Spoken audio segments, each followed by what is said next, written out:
division. At Anagen Hair Transplant, we have a very specialized eyebrow hair transplant division headed by one of our plastic surgeons. Now, let me tell you why you cannot do eyebrow hair transplant in any clinic except the premium and the best, who has been doing hundreds and thousands of eyebrow transplant. Why? See, these hairs are pretty different, very difficult to find.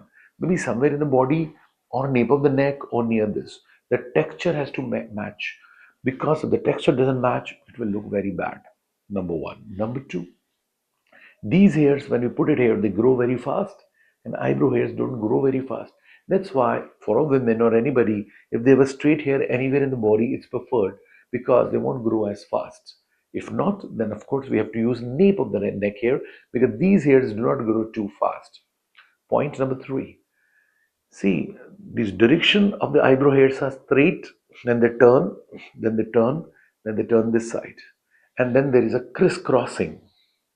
Then there is a crisscrossing also. So the directions of the hair follicles quite changing. This is 5 degree, 5 degree. You cannot make it this. It's 5 degree. Most important part, the curl has to be this. The curl has to be this. The curl has to be this. Imagine if they grow like this, if they grow like this, what? So very critical.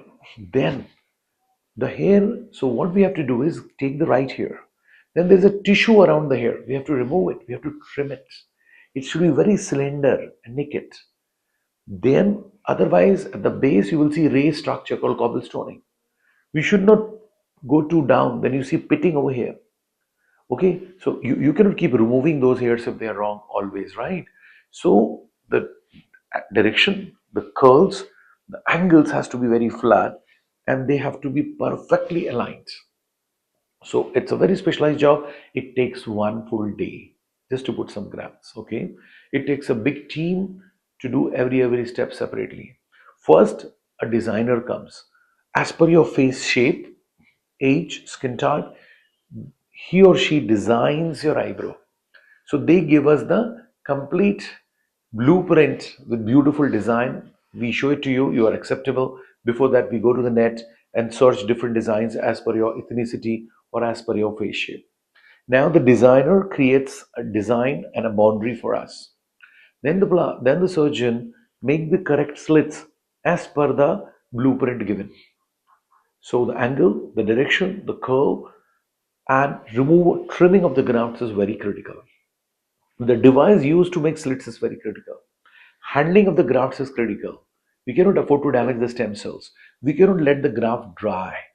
So they are very fine hairs in a perfect fashion they have to done. Somebody has to take close dermoscopy, zoomed view every time. So they keep checking, are the hairs going in the perfect direction, perfect angle, everything is perfect or not. So in between somebody comes, do the dermoscopy, take the zoomed in large view and show it to the doctors. So every hair has to be followed. 2, 3, 5, 7 hairs go haywire, they have to be removed and reimplanted. Okay, not just now during the surgery, but we call you after 3, 4 days for eyebrow wash. Again, if we see little direction, little angle, something is wrong, we remove it after 3, 4 days and again put it there. So it's very important, the curl, the directions and all. So you now normally what we have seen is in 99% clinic except the top one, too much tissue is there. It's bad because there will be cobblestoning. The texture is not the same. So just putting hairs, it looks more bad than not doing the eyebrow hair transplant. Then better you do microblading. We have a microblading section also. Sometimes we do combination of microblading and eyebrow hair transplant. And sometimes we do either separately. So watch this video to see some of our work about eyebrow hair transplant.